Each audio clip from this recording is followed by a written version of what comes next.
Okay, so the next area that we're going to talk about is organizing subject matter for student learning.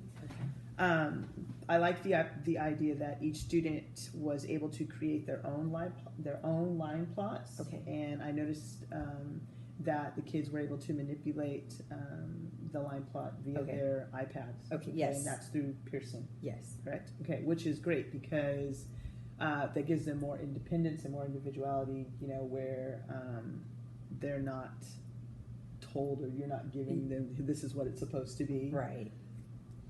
And it was really fun because the students measured their own feet and they were able to use their own data. So I think it helped them to realize what the data was that they were using to represent it on the line plot. Okay, so what you're saying, so what I'm hearing you say is because how the way Pearson has it, it makes it easier as opposed to you maybe having to cut up different line plots or something where they have to do their own.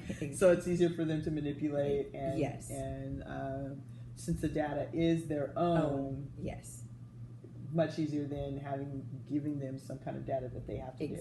Or that they have to construct. Excellent. All right, our next area is planning instruction for all students.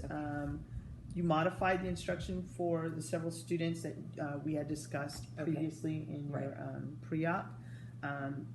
Those students you said would have difficulty with the concept of actual line plots or the data. The data, right? Is what you had said.